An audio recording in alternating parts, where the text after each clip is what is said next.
Today, we're going to talk about how to get your home ready to sell. Stay tuned.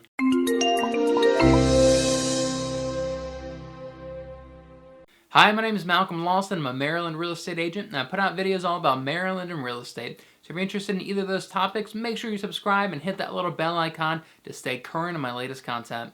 So the one question I'm asked most by many of my clients is, how do I actually get my home ready for the market? So that's what we're going to talk about today. What steps you can take now, so 6 months, 12 months down the road, when you're ready to sell the home, you'll be able to sell it for top dollar and in the shortest amount of time. So the first thing I want you to focus on is any small maintenance issues that you are aware of with your home, right? These are known as deferred maintenance. It's maintenance that you've just been kind of putting off. I'm talking about little holes in the drywall, caulk around a bathtub, gutters that are clogged. So just these little deferred maintenance things that you've been putting off and you don't really notice anymore. Take care of all of these things now, because they may be insignificant and you may not even notice them anymore, but buyers absolutely will notice them. When a buyer is walking through a property and they're saying, well, I gotta take care of that, I gotta take care of that, I gotta take care of that, they start getting overwhelmed and the entire perception of a house really changes pretty quickly. Even a small thing that you may have to hire a contractor for, if a contractor would charge you $100, when a buyer is walking through a property and they're trying to work out the math in their head,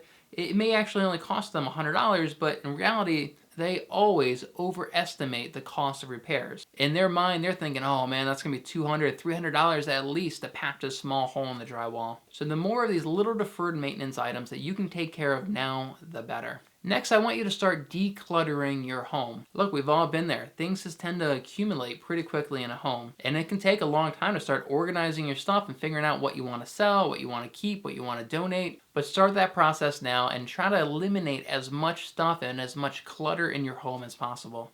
When I walk through a home with a buyer and a house is cluttered, and then I walk through another home that's exactly the same, but it's open and it's not cluttered at all, that home feels larger. It may not be larger, but it feels larger. And that's what is really important, what a home feels like to a buyer. So I would say try to declutter as much as you possibly can. It's hard to over declutter. If you have a garage or an attic or storage space, start getting boxes and boxing all the little things up now. Put them away for a few months, and once you move into your new home, then you can take out all those little knickknacks and decorations at that point. Next, I want you to try to brighten up your home as much as possible. There's nothing that'll turn a home more unattractive than walking in and it being incredibly dark in there, even with all the lights on. And again, with a buyer, it's about what a home feels like. So if they walk into a home and all the lights are on, but it's still incredibly dark in a room, that's a very different feeling than if they walk in a home, the windows are open, and it's bright and sunny and very colorful. That buyer is going to feel two different emotions there. So find ways to make the home as bright as possible. If you have very dark curtains, open them up or even replace them with lighter curtains. If you have a dark paint color in your home, replace it with a much lighter color that reflects the light around. If you have a dark carpet in a room, again, I would consider replacing it with a much lighter color carpet or even a light color rug on top of the carpet.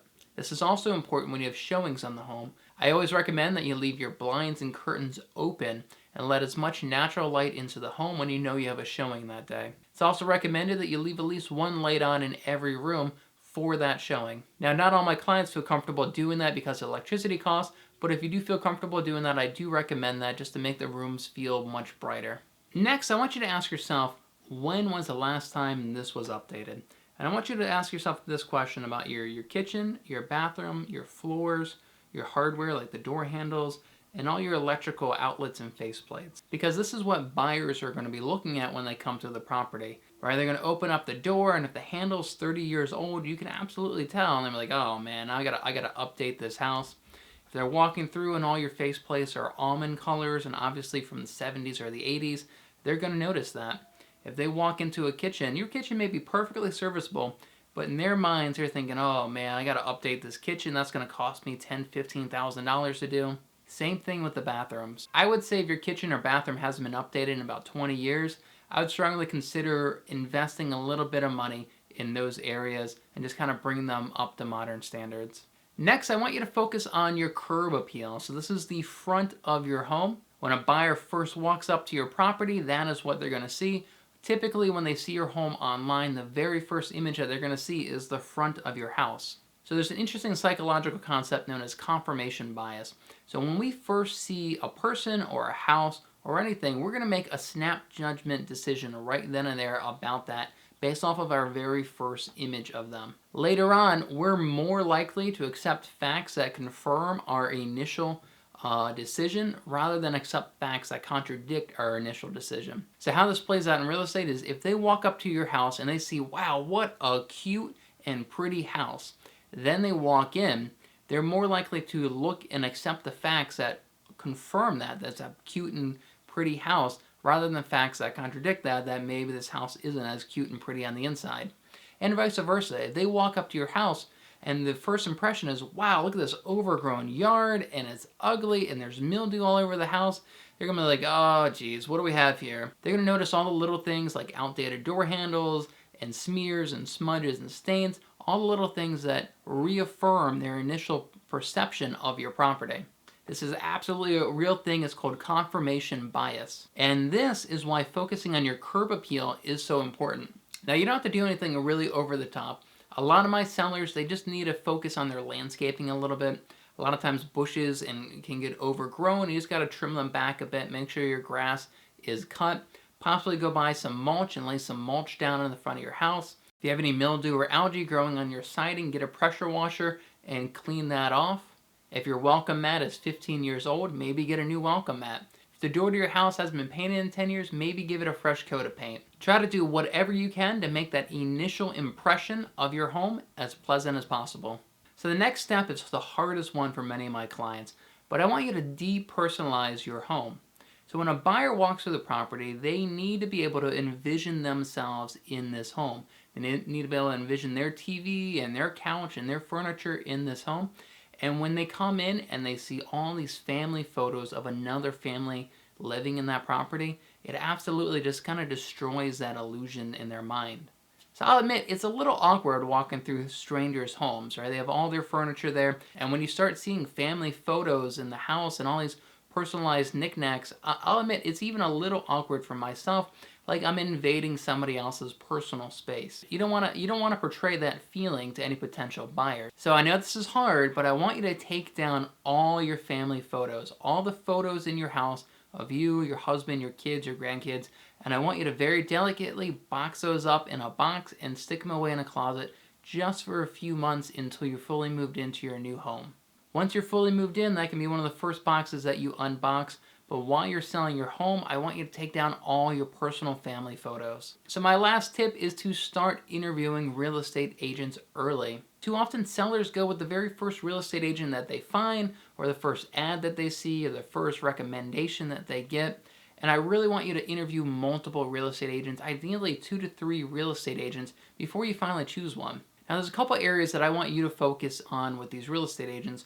One is, what kind of marketing are they going to do for your listing? Are they taking pictures on their cell phone, or are they hiring a professional photographer to come in there and take some beautiful pictures? I'll be honest, unfortunately, the majority of the real estate agents out there, they don't invest anything into their listings. They take all their pictures on their cell phones and then they upload them to the MLS, and that's it. What top agents do, and what I do as well, is I invest money into my listings, and what I find is by investing in marketing, the homes actually sell for more money, and because I get paid off of commission, I actually earn more money. It makes up for a portion of my marketing cost. Personally, depending on how large a home is, I spend anywhere between $500 and $1,000 marketing my listing. So this is paying for stuff like professional photography, which I do on all my listings. Many of my listings get a video tour of the property. This video is uploaded to YouTube. It's uploaded directly to Zillow, so it's on your Zillow listing automatically. We also use this video in a Facebook ad, which I run to the general area of the listing. So make sure whatever real estate agent you use, they're investing in marketing and they're investing in getting your home sold as well. The second area I want you to focus on with a real estate agent is communication. According to the National Association of Realtors, the #1 complaint about real estate agents is a lack of communication. There are some agents that they won't communicate with their clients for weeks, even months on end. Personally, what I do is I call every client that I have every single week. I call it Follow-Up Friday, and every Friday I run through every single seller client that I have, and I just give them an update. Hey, last week you had 3 showings. Here's the feedback on those showings. this home down the street just sold for you for this price. You have 2 new homes that just came on the market in your neighborhood. I just give them a quick update, and I end every call with, do you have any questions for me? So those are the 2 areas that you really want to look for. A lot of people say you want to look for experience. I don't really find that to be true. I know plenty of agents that have been doing this for a long time, and they're still bad agents. They still don't communicate with their clients very well. They still take pictures on their cell phones and don't invest anything in marketing. For me personally, I think the 2 most important things that you want to look for in a real estate agent are effective marketing and good communication. So it's time for the question of the day. What do you guys think about the difference between a very bright home and a very dark home when you walk in? Does it make a difference? Does it stir up a different feeling in you? If you walk into a home and all the curtains are closed and there's one little faded light off in the corner, versus if you walk into a room and it's bright and the windows are open and there's sunlight streaming in, does that make a difference of how attractive a home is to you? I'm really curious. Let me know down in the comment section below this video. And once again, I am a Maryland real estate agent, and everything about buying, selling, or investing in a home here in Maryland, I'd love to have a conversation with you. Feel free to reach out anytime, and I'll see you over in the next video.